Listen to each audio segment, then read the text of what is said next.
Hey! You are listening to the Grumpy Guy BJJ Podcast. Hey, what's up, guys? Got to take care of a few things before we jump into this week's episode. First, our Ramping Isometrics for BJJ program. It is a 12-week program, all laid out for you. It's going to help you build strength and cardio in the fastest, safest, and most convenient way possible. This is how James and I have been training for the past year, and we love it. So we put this program together so you can just follow along, and we are certain you will see and feel the benefits that we do. It's only $15. Just go to grumpyguybjj.com, click the drop-down menu in the upper right-hand corner, and you'll find it. Next, R3. This is our K2 D3 supplement. It is a combination of those two vitamins, D3 and K2. These are two vitamins that James and I have been taking for a long time that really help us recover from hard training sessions. And for only $15 with free shipping, you get a whole month's supply. I was going to pull up some studies explaining the benefits of D3 and K2, but I'm not going to insult your intelligence and pretend to be a fucking scientist. I take it. It helps me recover. That's it. So for $15, check it out. And last but certainly not least, we have partnered up with Jiu-Jitsu.com. They have a ton of awesome BJJ instructionals, and they have hooked us up with a discount code for our listeners. It's Grumpy10. So what you got to do is you go to Jiu-Jitsu.com, which is DIGITSU.com. Find the instructionals you want, throw them in a shopping cart. In the little discount code box, you type in Grumpy10, which is just GRUMPY and the number 10, 10. That's it, no spaces. Boom, you get 10% off. You're up and running. They got a nice app you can download on your phone. That way you can take your instructionals right to the gym with you, watch the technique, drill it. It's a pretty sweet setup. So once again, DIGITSU.com. Discount code Grumpy10, GRUMPY10. Simple as that. To find all this stuff I just got done talking about, go to our website, grumpyguybjj.com. Click the drop-down menu in the upper right-hand corner. There, you'll subscribe to our newsletter for podcast updates. You'll find links for the Ramping Isos program, the R3 Recovery Supplement, and then under the Programs and Products tab, you'll find a link to Jiu-Jitsu.com. And let's be honest, if you guys can't figure out how to navigate a website by now, there's nothing I can do to help you. So quit fucking around, check it out, train hard, and let's get into this week's episode. And we're recording. It's not on. We are live. All right. Nope, it's not flashing. Okay. We are perfect. Back to the chaos. Much chaos. We are in the hotel room in Salt Lake City, post Proving Ground Invitational, with the Wilson clan. Yeah. Coach Angela, Team Mom. We got Coach Rob, Team Deadbeat Dad. Or retarded uncle. Or retarded uncle. Whoever you ask. Depending upon what era you're coming from. Yep. Yeah. Adam's from our. Oh, yes? Sorry, guys, I don't have a Pokemon update. It's alright. You got a beatbox update. In the intro, not like right now. Oh, okay. Okay. Wow. Sounds good. So these guys are going to go swimming. Coach Angela's, Yeah! I'm going to say volunteer, but she didn't know it. I voluntold to go swimming. Let's take the kids to the pool for You food. want keys in case you need to go to the car or something? I don't need to go to the car. Just in case. Okay. She can't abandon the kids. Okay. You never know. I'm out of Hey, here. you never know. Utah, man. I do think like the child safety laws around here are a little looser. Because when you got like a dozen of them, like You can lose one. You have, well, I guess when you got 4 wives, and you have 3 kids with each wife. Just jump in both feet. Here we go. hello, I Utah. wasn't saying anything bad. I'm just. I know, not for us. All right, we'll be at the pool. Okay. Yeah. Have fun. You want to stick around for any more of this? I'm good. Bye, Good luck, Mom. retarded uncle. See you, dude. Oh. Bye, retarded uncle. See you, All right. see Oh my god, as the Bye. janitor's walking by. Oh my god. Janitor's walking by and he's shouting out, Bye, retarded uncle. Let's put an eye on that room. Oh, Yes. So, Goodness. here we are. here we are. So yes, we are. Well, one, there's a bunch of firsts today. This is our first out-of-state podcast where we were both out of state. Yep. We've had one where each of us has been. We've always had a Colorado representative anchoring it. So now, First hotel room podcast. first hotel room podcast, and first post submission only tournament podcast thanks to the Hawaiian Hurricane herself, Kiele Wilson. They didn't use that nickname. No, I didn't put it in there. And they didn't use your intro music. Oh, they didn't? No. I didn't notice. Maybe they did decide that It's was such a little... short walkout. It's not like a... No, I know. It's- But it definitely wasn't it. But it was funny. We were talking about, like, we are, again, in a Mormon... Conservative. Very conservative. We'll go with that. We'll stop saying Mormon and just say conservative. And a very conservative area, and we were in a converted church. Was that what that as was? Well. Yeah. Yep. That's why it's called Church and State. I felt a little weird in there. Yeah. Just the vibe. Strange vibe. No, and then, but yeah, it was supposed to be a more hardcore song with maybe some risky words. I don't know. It wasn't it. They had kids there doing the super fights. I know. Maybe they just decided it wasn't. No, probably. You actually had, did you have a dream? Yeah, I had a dream. She had a dream telling her this. Oh, no. I had a dream that I won my first round by submission, but they didn't ask me to come back out to finish out the tournament or my bracket because they said that they didn't like my song. Like, you did great, but your walkout song... They gave me like $50. They were like, thanks so much for coming out. And but we didn't like the song, so That's a hilarious so we're dream. done. Like, you can go. Oh, my goodness. That's pretty funny. That's a good dream. Although I do like the end of that better than what. So anyways, yes. Recap the match for us, the result. Yes, let's hear it from your perspective. You had Man. an hour or so to a couple hours to digest it. Yeah. So, It was a lot of fun. Like, first, I have to say, like, Proving Ground Invitational, Carl and Mio, like, they did such a good job. I mean, their whole focus is the athletes and our experience, and like, the swag bag was pretty awesome, and, you know, their whole equal pay for females. So all the female, the brackets and the super fights, everyone that won gets the same pay as the guys. Oh, that's cool. So that was a big, like, focus of theirs, and so I thought that was awesome. So yeah, but then just my experience in my match, you know, definitely disappointing. It's always disappointing to lose. You always want to go out there and win.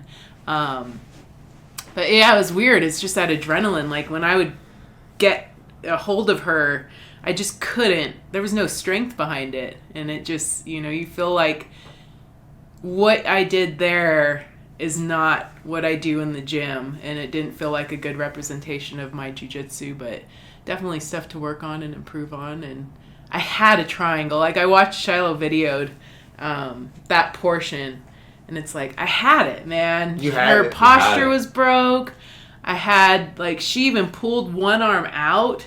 Yeah, she it was kind like of relinquished. Full one arm in, one arm I got out. to defend a triangle. Like, she realized, like, fuck, I have to defend a triangle. Yeah, like, so, I mean, I lost my Masters Worlds, the second match, because I couldn't finish a triangle. I'm like, I'm just haunted by those things. Do you remember why you stopped going after it today?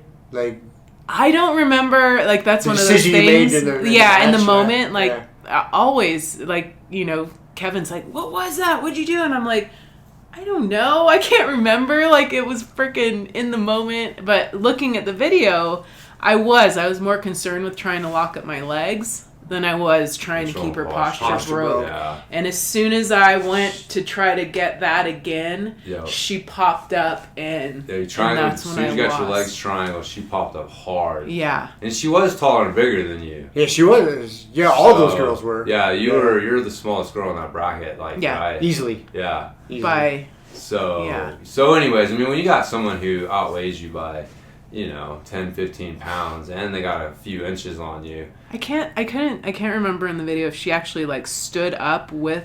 She didn't stand up. No, she got full posture. Yeah, just the way that she had it. She defended well. Yeah. And just, you know, posture. She got her posture back, and, you know, so it. Yeah. So you know, but watching that, it's like, oh, I had that, and then I could have moved on. So. That's hindsight. It's always like that. Yeah. Then you had your overtime. So it was 8-minute round. You made the whole 8 minutes. Yep. You fought out of a couple good head grab attempts, or, you know, front headlock. submission attempts, and got to the overtime, and so she got you. Yeah. Submitted you, and she got away from you. Yeah, and that's another thing. It's like, God, in the gym, like getting out of backpack, like wasn't really an issue for me. Like I felt even when they triangled their legs, I was able to still spin and at least get to mount fairly easily, like on almost everyone. It was holding it that I had issues with, and I definitely lost it sooner than I feel like I should have when I had her back.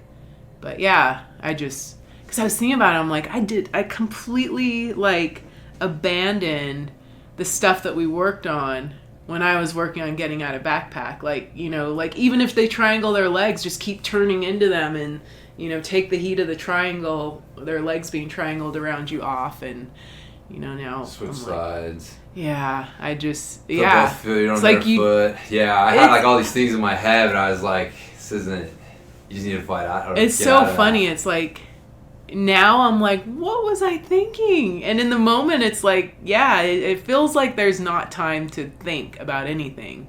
It's all just reaction, and yeah, it's funny. So. Yep. Yeah, man, those overtime, that EBI overtime rule set, like you have to know the one or two fights, and you got to be fucking first to it. Yeah. And like what happened was you weren't like super aggressive with that turn. Like you didn't. No, I know, you and didn't blast through it, and so she started to initiate. Yeah. And then you were defending. Yeah. And so. Yeah. But you did a good job, man. You held on to her back for a bit. You made her defend. She had to, you know, go side and side. It wasn't like a 5-second. Yeah, she didn't just blast roll out of mount it. Or something like that. That's good. You know, it's always disappointing, but then it's like, God, now I know some solid things to go back and work on. Like, I feel like competitions really expose some weak links. And this wasn't just a normal competition. The whole vibe and the setup to where all eyes are on you. And it's really cool. I like it. You know, like I wouldn't mind experiencing that sometime. Like you walk out, and then even during the match, everybody's quiet. I know. And then they clap. So like when something cool happens, they clap. The only thing that disappointed me today, like very few people were clapping the guard pass. Like I was because I know there's no points. It's submission only. It's submission only. Man. But there was still I was watching one of the guys' matches, the under 145ers, and the guy was fighting hard for it. He got the knee sliced through, you know, and he wedged the knee wedge, and there was a fight, and he was controlling that top position. Really, like, I know there's no points there, but he's still in a better position. Like, hey, man, I was golf clapping a little bit. Like, I wasn't confident enough to be like, yeah, but I was like, okay, that's some good jiu-jitsu. Right. But no, like people would clap scrambles because they're exciting. People would clap submission escapes or attempts, you know, and things like that. But like guard passes, like good moves, whatever. Yeah. They would here and there, but there was quite a few guard passes. I mean, some of the like the guard pass. Because man, I gotta tell you, like when I was coaching Kiele, like I wasn't like, at least in my mind, like the guard pass just didn't matter at all. Well, and that's about exactly what I was about to say. Is you saw some people were really resisting the guard pass, you know, and defending their guard being passed. But then at a certain point, you're like, okay, just let them have it, and I'll work from here. You know what I mean? Yeah. Like, because there's no point. It's really comes down because like if you okay, they're gonna pass. I can get this underhook, and I can already create a scramble. Yeah. So like let them have the pass because I'm gonna turn that into something better. Yeah. And so I see the game, the rule set makes it like that. But when what I'm saying is when the guy's really defending it, and then the other guy fights and wins and gets through, like okay, I think that's applaudable. That's good. I'm not saying it should be forgotten for sure. But I'll guarantee you, if there was a ref's decision at the end, and the ref's decision was based on aggressiveness and shit like that, I bet that shit that would have recognized a little bit more. It would have more weight. But yeah, when you're like, dude, it's submission only, then the only thing that matters is a submission attempt.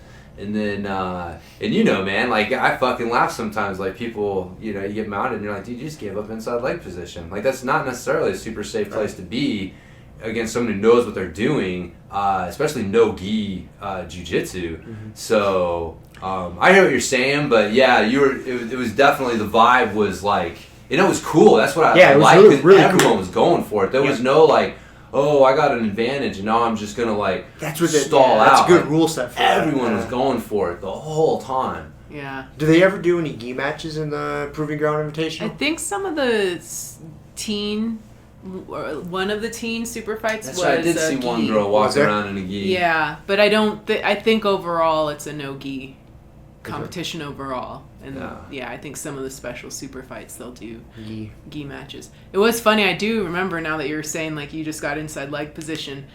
We ran at it was towards the end, and I ran out of time, but she did get like that hook. Her coach was like, "Yeah, get that hook in." And I was like, "That's my deep half guard." Oh yeah, side. you're in a deep half guard. Like I was going for it. I was pumped. I was like, "Yes, all right, this is a good spot for me." And I could tell she thought she had a hook in, and I'm like, "No, I got you just gave me deep half guard, man." Like, and I was starting to fish for it, and the time ran out, and I was like, "Oh man." Yeah. That was good. It was a good match, and the chick was definitely bigger than you. Yep. And I mean, and that's the other thing I was telling you is, you don't want to make excuses, right? But by the same token, you gotta be realistic. I guarantee you that I was looking around. I don't think there were any other 40-year-old girls who drove here from Colorado with their 2 kids the night before who found out about this tournament, like 3 weeks ago? 6 weeks ago, maybe? Was it even that long? I think it was 5 weeks ago. And, the other girls in your bracket, like I knew one of them. Rhodes. Yeah, Rhodes Faraday. I mean, she's legit. Like she travels around and competes. Like she takes this stuff seriously. So, a lot of the girls that you were competing against, like they take it very seriously as far as like they train much, like a lot more, and they travel and they compete. I mean, last time you competed was literally last year's No Gi Worlds. Yeah. So it's been a while. So you had a lot of things that weren't stacked in your favor. So for you to go out and force it to overtime, and I know it's you're always like thanks. It's easy to say that when you weren't sitting, you weren't the one doing it, but I felt like you did a really good job, all things considered. Yep. So. Yeah. No, I'm happy. I think it was awesome. I mean, even having lost, I still like. If you ask me again, I'm like, oh yeah, I would do this again. Right after the match, I was super bummed. Like I wanted to at least make it to the second round, and I was like, I just need to decide. Like if I'm gonna compete, I need to take it seriously, and if I'm not, then I just need to know it's not. Like should I just stop competing altogether? And that was just in the moment. We've all had those thoughts, especially in the moment after you win. And like, I remember I really had that meltdown. I remember it was back when I was brown belt, so this is like 4 years ago. I went to Texas and competed at SES tournament in Texas. There's a big fitness expo there, and he puts on a fight to win there. Yeah. And I came back and remember I had that big knot on my forehead, a big shiner. Like I had quite a few hard matches that day, and I got my ass whooped almost. Like I think I won one match. The rest of them I just got whooped, and I had a shiner. My head's all fucked up. And I remember kind of same thing coming back. Like, what the fuck am I doing? Should I even be competing? Just all pissed off, like a meltdown. Yeah. I know my nose. I don't even know how that happened. I'm like bleeding nose. Like, what am I doing here? But no. Now that I'm a few hours out from it, I'm like, all right, I can't wait. Like, let's start. I just need to train more seriously. There's a lot of open mouth rolling that I do, which is fun. Like that's part of the fun. But you mean like talking? Yes. Okay. When they're open like mouth instead of open mat. Yeah. And they're like, hey, it's open mat, not open mouth. There's a lot of that I do. A little bit. So. Yeah. But I think you made a ton of good decisions during your match today. There wasn't any super glaringly obvious mistakes. You know what I mean? So there's nothing you can be disappointed about. You just get when you go out there and do this, one person wins, one person loses. Yeah. You know what I mean? It just happens. Yep. And you did good. You did super good. And so that new to that environment. You weren't going, what the hell was that? No, we didn't all sneak off. Like, we don't know this chick. I know, you look I'll never forget the Masters Worlds where all of you were like, what were you doing? What was that stupid grip you kept getting? Like, what? Like, that's always funny. And those are the moments where it's like, I have no idea. No clue. I couldn't even replicate what I just did out there because I don't know. No, it's good. Yeah, I find out it's your stresses your jiu-jitsu. You find out where the habits cracks are. Yeah. So. Yeah, that's that. I mean, I wasn't trying to get on her back from that reverse. No, Yammer De La Hiva. Or it wasn't even the. Yeah, it was. No, it was just De La Hiva. Yeah.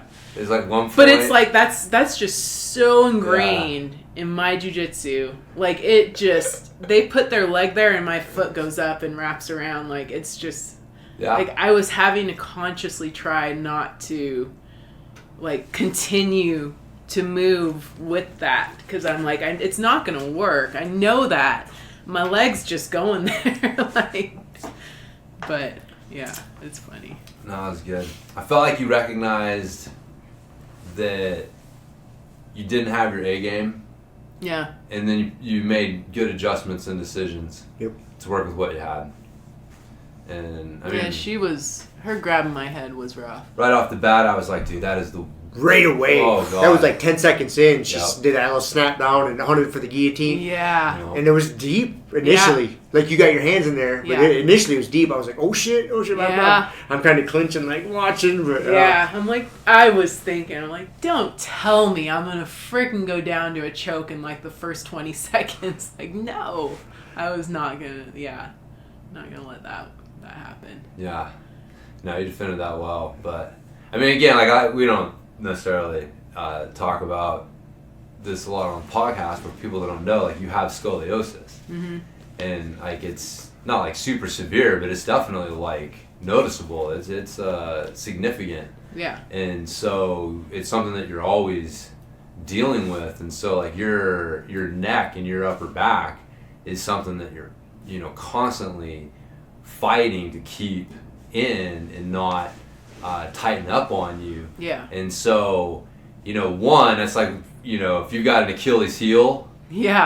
Like an area that somebody can just grab and squeeze real hard, and you might just have to tap because it's like it's not worth it. This isn't worth it, or this is just a weak point. It's that, and then the other thing too is a lot being your teammates. We know that, and we don't go after your head the same way. I mean, we just don't go after people's heads like a fucking screaming banshee. Anyways, I haven't had wrestled bread around to do that for a while, But yeah, so that you had that when I saw that I was like, oh man, one, you don't deal with someone who's just constantly going for your head all the time, and that was that weak link, and so I was glad to see you deal with that because that was a tough thing to throw your way. Like if there was right off the like bat, I said, like literally, there's an Achilles heel, girl that weighs you by 15 pounds, just as strong if not stronger than you. And she loves to grab heads.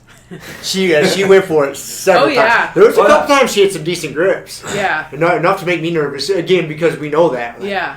Oh, dude, like, obviously we don't want you to tap, but we don't want you to. And even if you make it through that match, it's like, fuck, if she cranks on your head wrong and your neck locks up, like that's, so it was like, oh no. There was one where my face was in her side, and the grip was crap.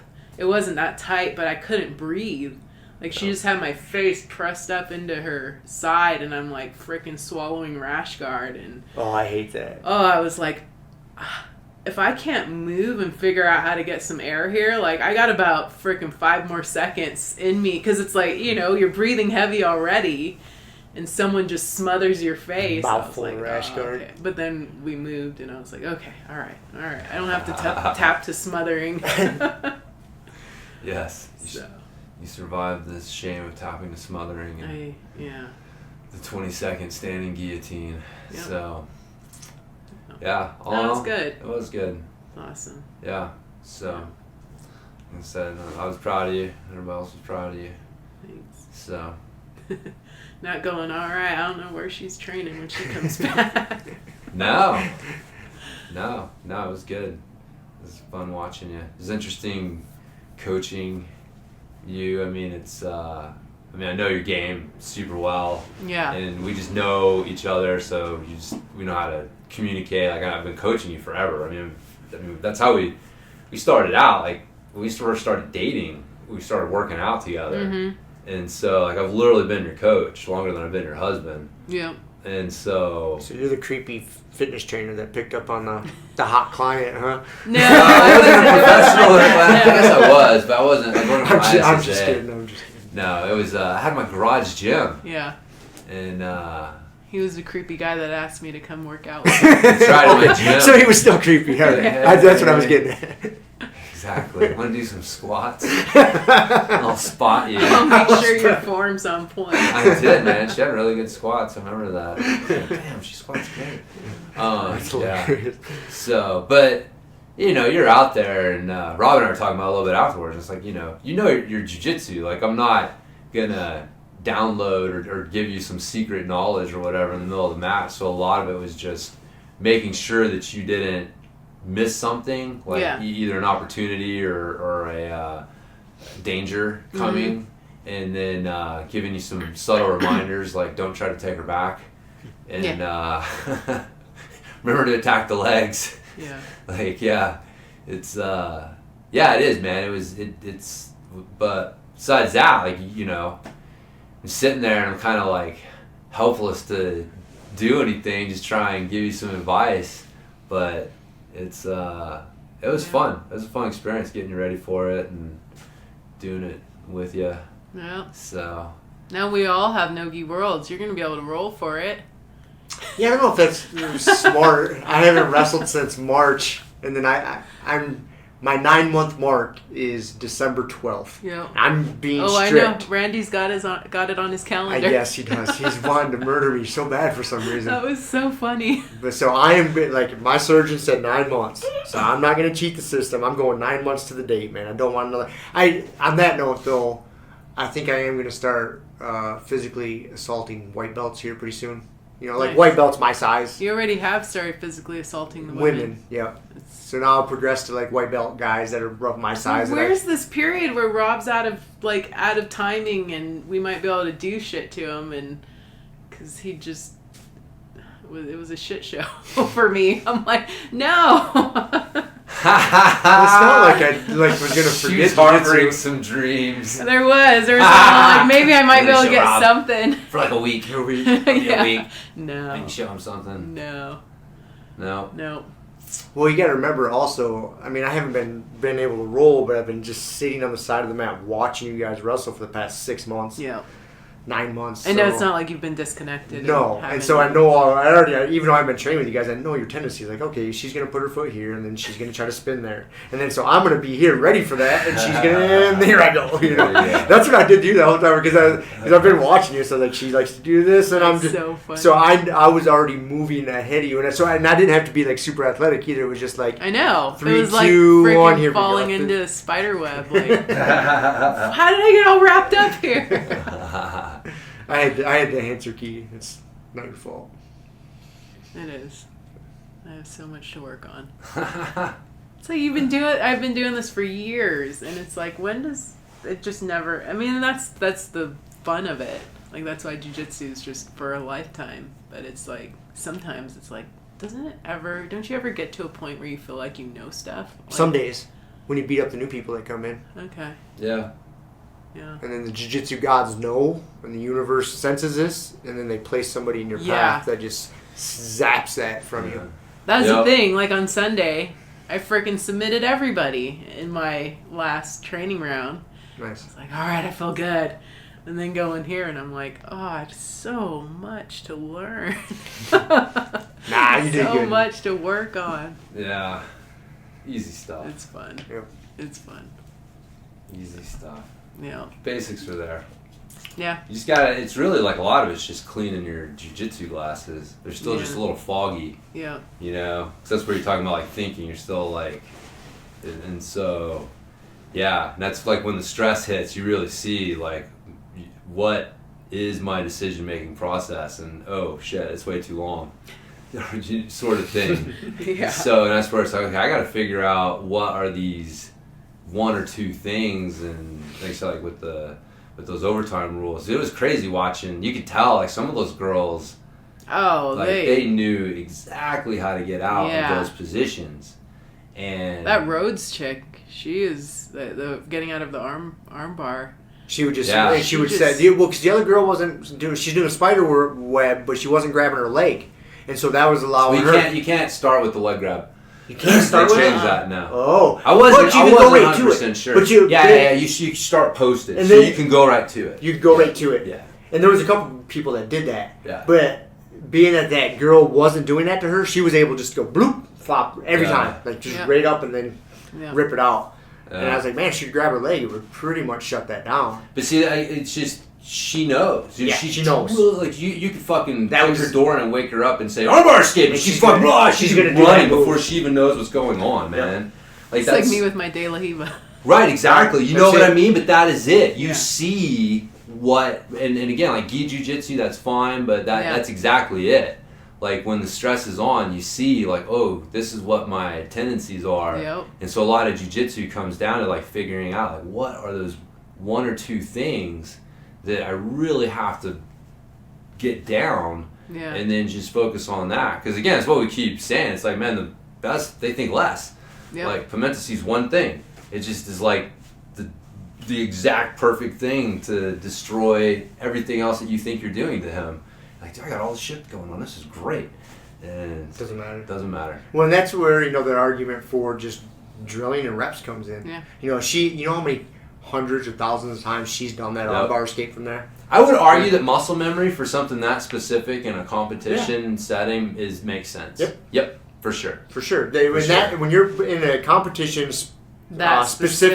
specific rule set, exactly. You're gaming the system. Yep. Yeah. Yep. If you want to win and you're playing a game, you just do that. You do the move that's going to help you win. Muscle memory will help you with that. Fuck yeah, for sure. Yep. Now, on a broader jiu-jitsu concept, no, we're talking principles and stuff. But when you're trying to win a tournament and these are the rule set, you need just reps and reps. I mean, that one match that Rhodes won her second round, she was getting housed in the 8 minutes. Mm-hmm. I mean, Kevin was saying this chick's gonna win the whole thing. Like she that was blonde chick that was handing it to her. Yeah, I mean, she was a real fit looking one. Like they were all pretty athletic, but that chick looked fit. If I remember right, kind of tall. She was a purple belt. Tall, yeah. She was taking it to her. I mean, Rhodes spent pretty much the entire match defending submissions, like hard submission attempts, and she didn't do shit, like for the most part, offensively. And then she won the overtime. So she advances.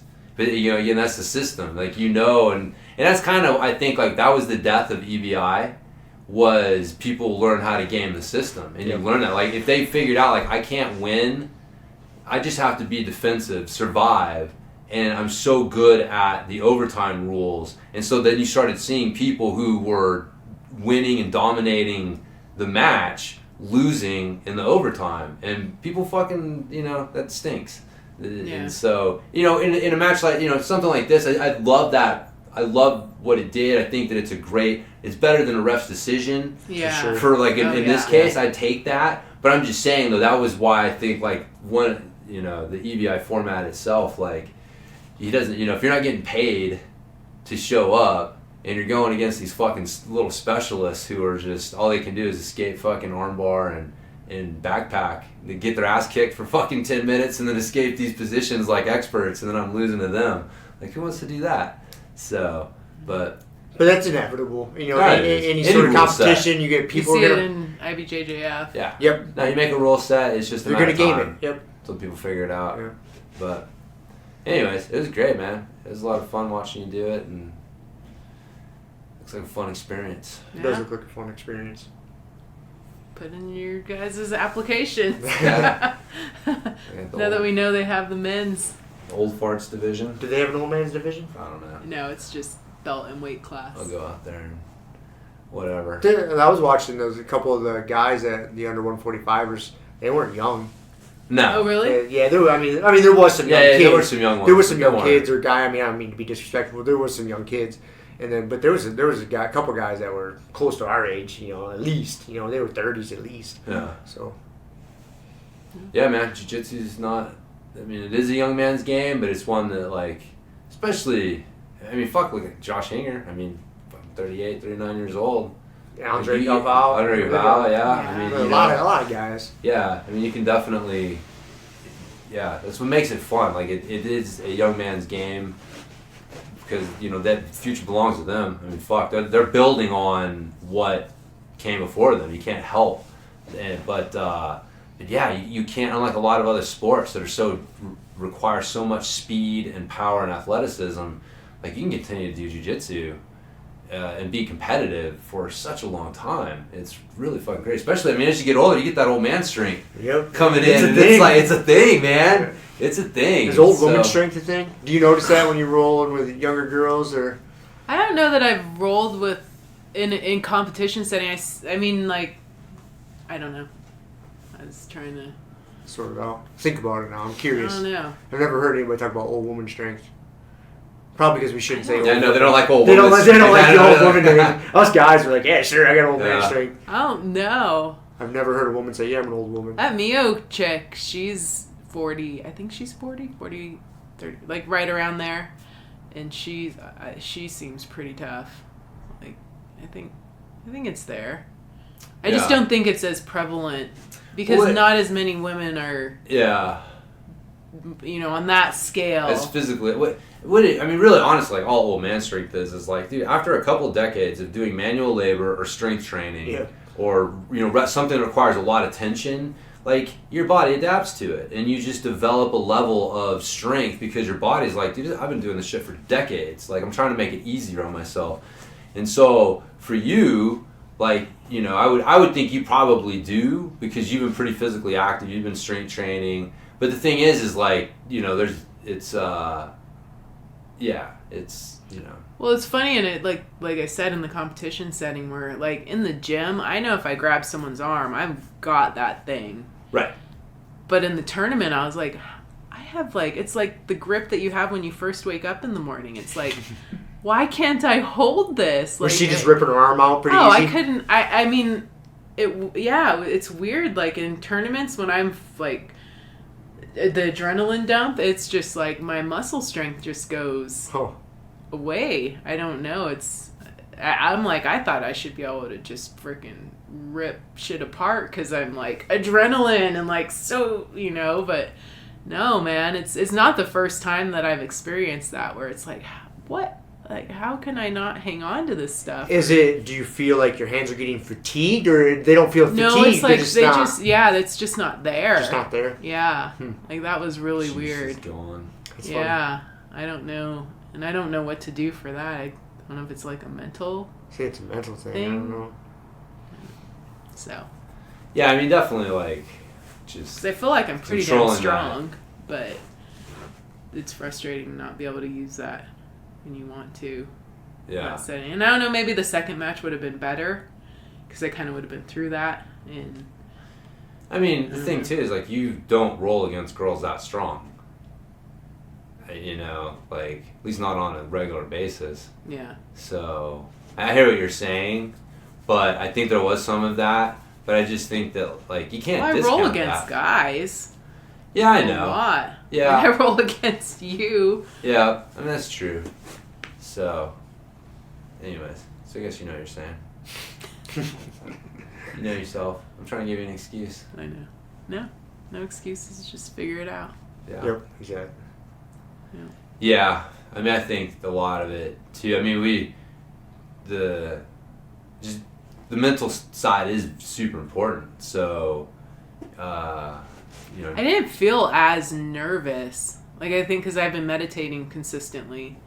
And I feel like that helped. And I was kind of surprised when the match started, when I went to do that first, like, 2-on-1 that I had been doing in training. I was kind of surprised because I was like, I didn't feel that nervous.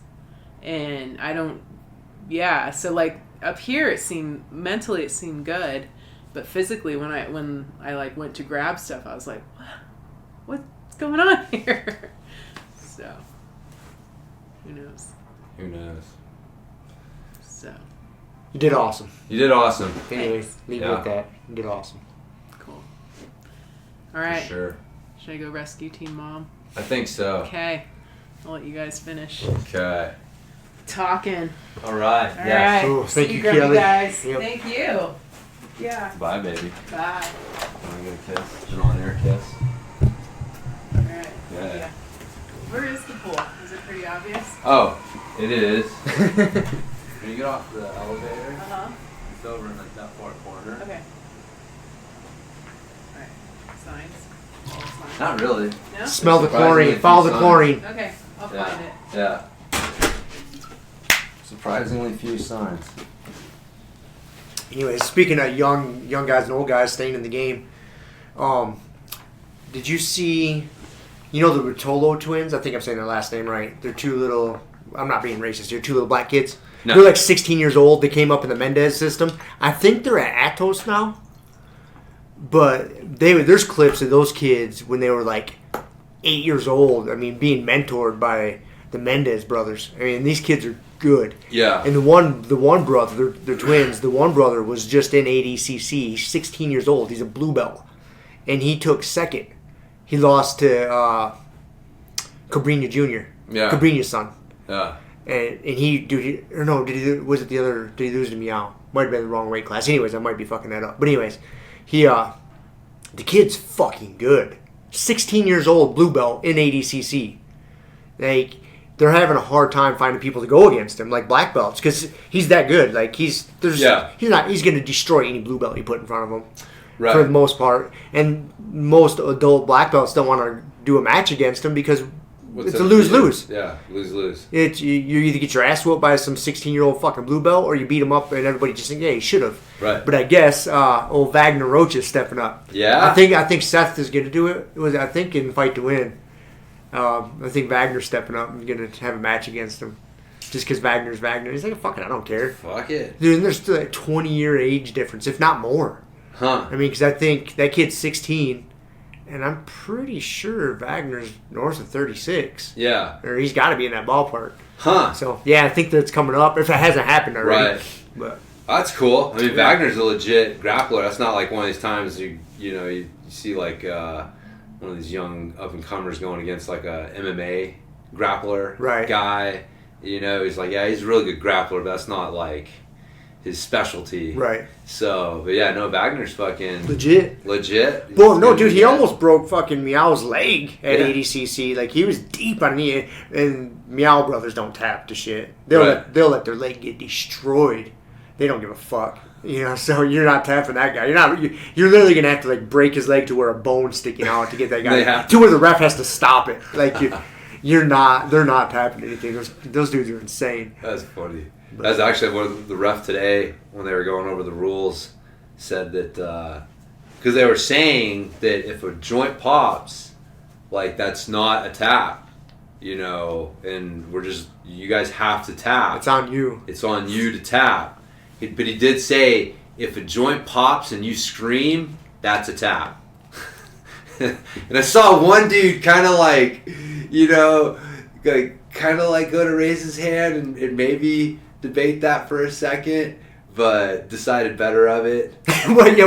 What's he gonna say? Like, well, okay, what's the difference between a scream of pain? Hey, I'll take it. I'm gonna scream, or a grunt, tapping, or a grunt of exertion. Like, that's not a scream. That's a grunt. That's what. One of the guys, Carl, I think he's one of the guys who was running it. He did clarify. He's like, look, if there's a takedown and you hit the ground, it's like, ugh. And you get the air knocked out of you. That's not a scream. We're talking like a joint pops during a submission attempt, and you scream, apparently in pain. Then we're calling it, man. So, which is, man, that's good. I mean, at some point, you got to protect people from themselves. You do, as athletes and competitors. You do have to protect them from themselves. I mean, I don't, because if you're talking submission, especially if you're talking submission only. And I don't know, it's like, okay, you get some crazy, I guess that's where the fucking primacy of the choke comes in. Yep. Choke them the fuck out. But it's like, it's like, man, if you get someone who's either got like some weird, because there are people that have like weird genetic pain tolerances, they can eat more pain than someone else. And so like, dude, popping an ankle joint or popping a knee to them does not hurt the same way it does to, and we know people that are, and I don't mean like we personally, I'm not calling any of our fucking teammates out, or am I, who are more sensitive to pain than normal, right? There's a scale. Not everybody experiences pain the same. And so you've got someone who's willing to like just eat a fucking joint popping, a maiming, and I don't know. It's like, I guess, you just get good at fucking chokes. Get on their back. Yep. I mean, that's like that Bia Mesquite. Fiona Davis. Ooh, yeah, dude, her arm was fucking mangled. She did not want to tap. And it was like, the only reason she tapped, it looked like to me, was that it almost dawned on her that like, I'm risking permanent fucking damage here. It wasn't even pain. You know what I mean? It wasn't even like, that's enough pain. I can't take the pain. I gotta tap. It was like, I want to do jiu-jitsu again. Like, I may be fucking things up. And so it's like, and I'm not getting out, you know? So like, it almost looked to me like it was almost more like a resignation tap than like a real fucking, like, okay, I have to admit I'm hurt kind of tap. So it's like, dude, some people are fucking crazy like that. I mean, at that level, I can understand it. Like ADCC, you know, I mean, that is the pinnacle of the sport. I get it. It makes sense to me. Yeah. But when you see people do that at like local tournaments, just being knuckleheads, like, okay. Yeah. But that's what makes it tough, though. Is you're like, it's okay, and I know what you mean. It's okay in one setting, but it's not okay in another setting. But then it's like, you know, that dude's gonna be sitting there arguing. Like, I think it's a per person thing, setting or per person thing. Like, hey, if that's what your priorities are on, have at it, brother. I know it is, because it's tough, because it puts the other person in an interesting position. Because if you're not, you know, we're just doing this for fun. Like, a lot of us are just doing this for fun, right? Like, we're not really doing a martial art in the fact that like we're training for, like, we fight, and this is, you know, more of a sport for most of us than that. And so to like go into a sport where, I mean, what other sport could you potentially be asked, like, no, you got to maim that dude and continue to maim him until he decides the maiming is so bad that he has to admit he's being maimed and taps. You know, like, what other sport asks that of like a normal person? And not everyone necessarily fucking has that. Or I guess you gotta learn it. You gotta learn it. Because you spend enough time competing in this sport, you will give up on a submission or let it go because you're being nice, like in a tournament or something, and you know you fucked the guy's shoulder up or whatever, but he didn't tap, you let go, and he keeps going. It changes some wiring up there. Man. And then you're like, oh, this is the game we're playing. Like, we're competing now. Yeah. We both understand it's on you.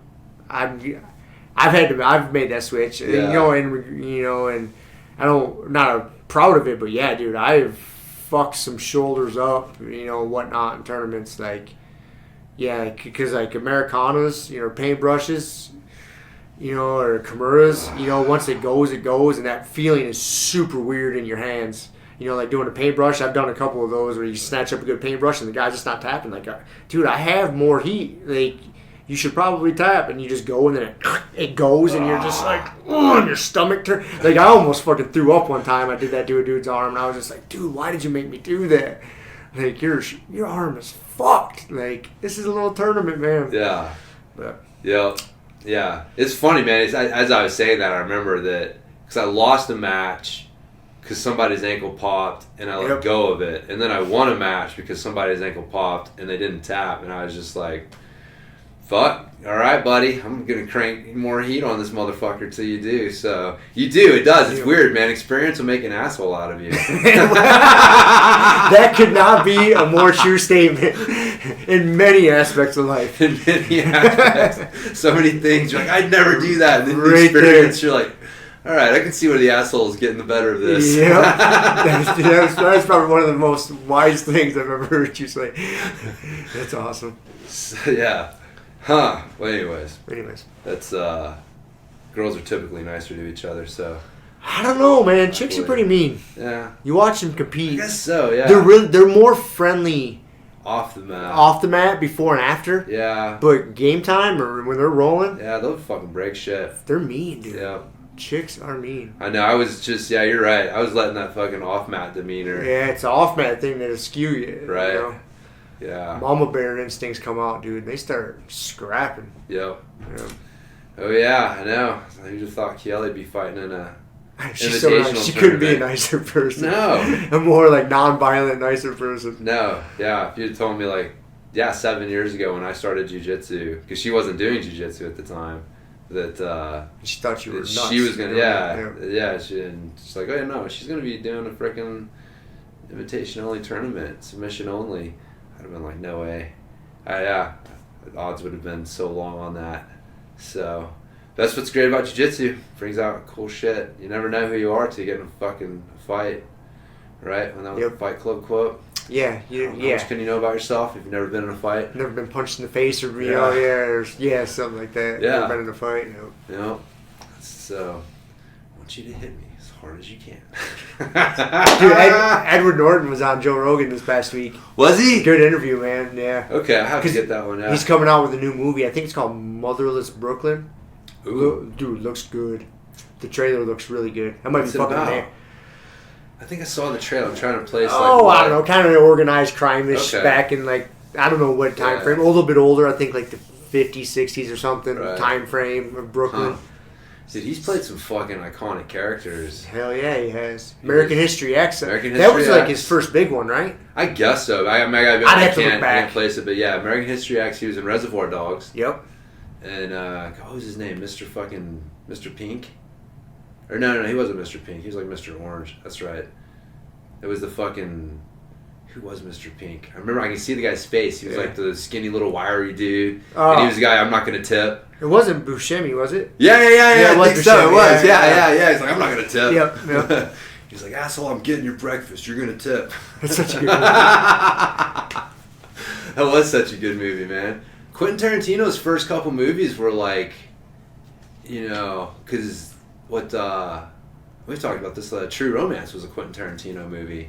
Yep. And then I think maybe Reservoir Dogs might have been right around that same time. Yeah, we sorted this out one day on the podcast. Which came first or something. Anyways, yeah, good ones. Yeah. Good movies. Good interview though. Yeah. I was listening to the Eric Snowden monologue. Yeah, that's basically what that was a monologue. Yeah. It was not a conversation. It's alright. I mean, I don't. It was a lot of information. He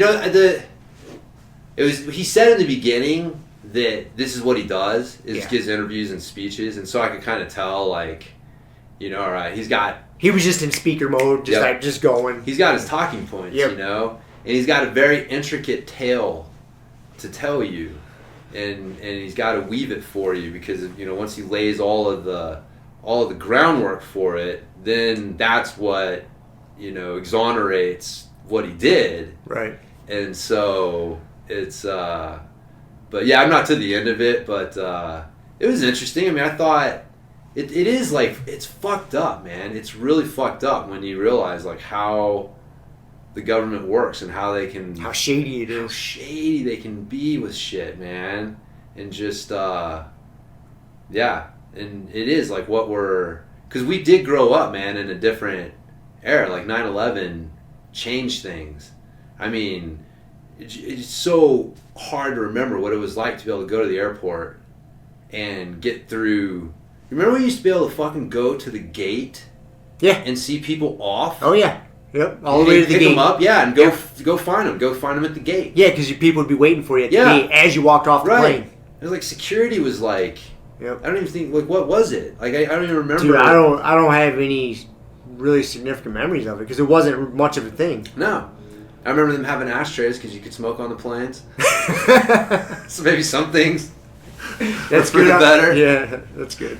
And I think about that these days. I'm like, God damn, they used to... I remember flying and there being people smoking on the planes. And, I mean, you remember there being ashtrays in the armrest. I remember ashtrays in the armrest. I didn't fly a lot as a kid, but I did fly. I don't remember smoking on the planes. I remember when I was real young. They stopped that, pretty quickly. But I was like, dude, at one point in time, they used to stuff people in these metal cigars and then just... let them smoke. And then you had a no smoking sign that you turned on and off. That was it. And somebody like 3 rows up could be smoking. And you're all in this big metal tube. There's like a smoking section and non-smoking weird section. societal acceptance. Yeah. And like you wonder, like that's the thing that I wonder, man, because like you can't put that fucking genie back in the bottle of the tube, toothpaste back in the tube, whatever, right? Like once you point out, like, dude, that guy secondhand smokes, really, it's not good for you, and it's really kind of a dick move, and so now it irritates you on a level, like even if the smoke doesn't bother you, it irritates people, and so then that obviously is going to make the smoke bother you more because you're in an irritating situation. So like, you know, in the 40s, 50s, shit, like, did people not care? Like, you know what I mean? Like, did you not know, like, or did they care no one was saying anything? I think they cared no one was saying anything. That would be my assumption. Yeah, or like, you know, you always had your minority, but like the majority of people out there, if you were to like stop them on the street and be like, hey man, like, what do you think about this issue of fucking smoking everywhere? Like, your average man on the street, like, would have been like, yeah, dude, I really don't like it, or he'd have been like, fucking, you got a cigarette? Like, smoke right here. I tend to think it's probably a little closer to that than we would like to think. Yeah, you're probably right. We hate to believe it, but at one point, like, I believe we had a societal acceptance of smoking that we just can't really comprehend today. No, I think I can comprehend it. Because even I look back at my youth, it was way more normal. Oh, way more normal. Way. And then imagine a time when, like... And then so if you were to go back another 20 years. Yeah. And you're like, okay, so if it follows that same pattern, like you get back to the point to where we've talked about it, where doctors are prescribing this shit. Cigarette, right? Yeah, hey, you need to lose some weight. Yeah, your doctor smokes Winston's or whatever. Yeah, shit works. Yeah, Virginia Slims. Why do you think they call them fucking the lady cigarettes? Virginia Slims. It's so absurd. It is absurd what we've survived, but anyways. So, well, cool, man. Wow, how long are we in on this thing? Almost an hour. Just shy of an hour right now. About 54 minutes. Cool. You got any other? There was some other, like, what the fuck else was going on? I thought I saw some jiu-jitsu shit. I think there was, but off the top of my head, I can't place it. Tonight is, I believe, Nate Diaz and Jorge Masvidal fighting tonight. That's right, man. That's right. Who you got? I got to go with Nate Diaz. You got to. Man. You got to. Fucking stop. I've just been a fan of his for so long. Yep.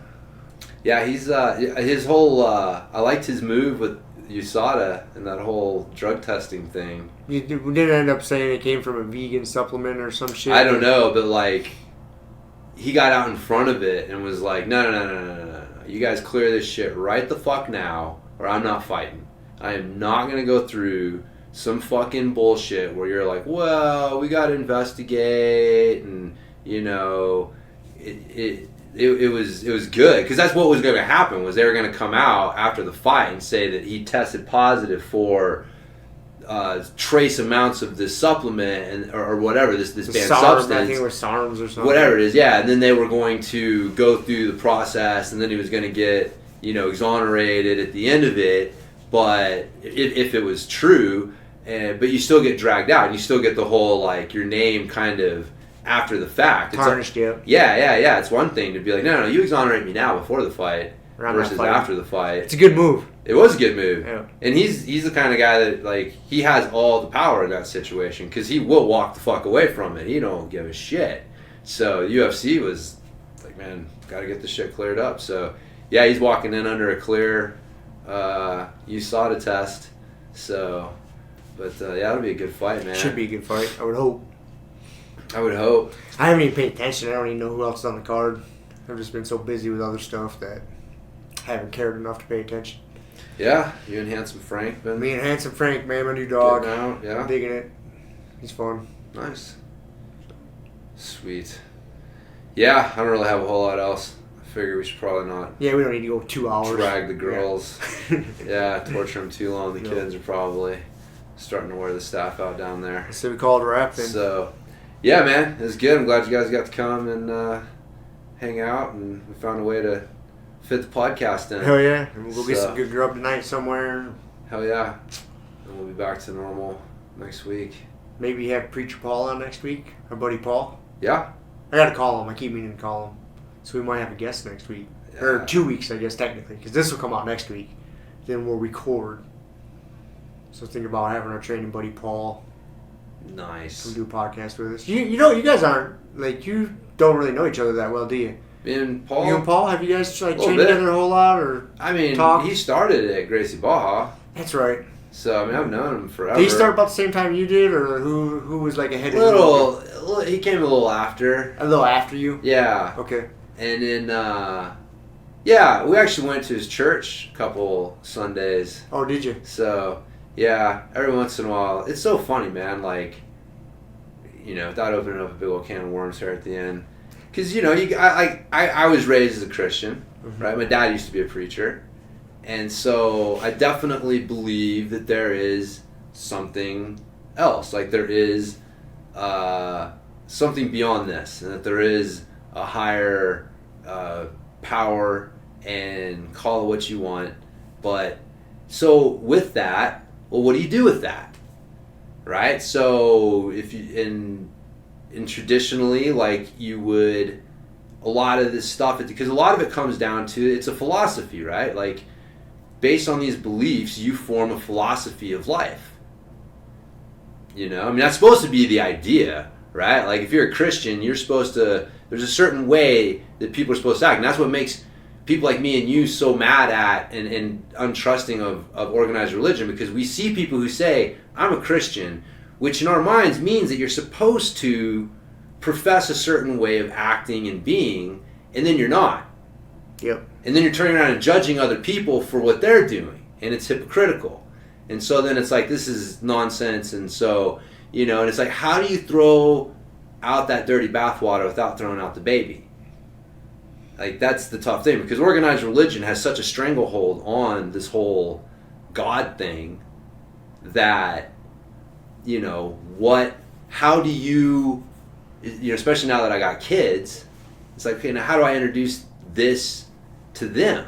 Like, how do I introduce God to my kids without introducing them to some fucking crazy wacko who's got some really strange ideas on this stuff that I don't necessarily agree with, you know? Because it's tough treading those waters, like, once you start getting into that stuff in any religion, right?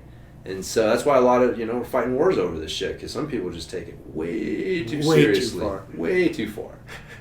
But some people don't take it at all. I don't think that's the answer either. I don't think that just throwing it all out. So, but so anyways, every once in a while we have, you know, gone around and looked for different churches to check out and stuff. And so I like Paul's church. Main reason was it was just a long drive from where we're at, and so, you know, if God lives more than 20 minutes from my house, I mean, come on, man. You gotta have a closer. Yeah, you gotta have a closer satellite to my house. That's hilarious. Anyway, that's how much my soul means to me. 20 minutes, brother. That's my cutoff. That's my if cutoff. If it's more than that, I'll find another answer. Yeah, for we'll my figure soul. something else out. I'll deal with the consequences. You got an online school I can do. You know. So that's hilarious. But anyway, so yeah, no. The point is Paul and I have talked to him. I know he's a real good dude. We've had a few talks. I think you and him definitely know each other better. Had some better conversations. But I mean, dude's been doing mission work, taking his family to do mission work every year for years, and he's, you know, taken a church that was, you know, from my understanding, talking to him, was doing all right, but wasn't, you know, really thriving the way that he would have liked to have seen it. And he's taken something and built something out of it, and he's doing a lot of good for a lot of people in the community. So I'm sure that dude's got some fucking pretty cool stories to tell. Yep. So, and he does jiu-jitsu. So when we tie it back to jiu-jitsu, he'll know what we're talking about. Yep. So, he'd be a good guest. I thought so.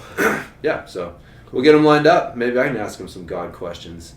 God and jiu-jitsu on the next episode. I figured you guys could. He can talk like a motherfucker too.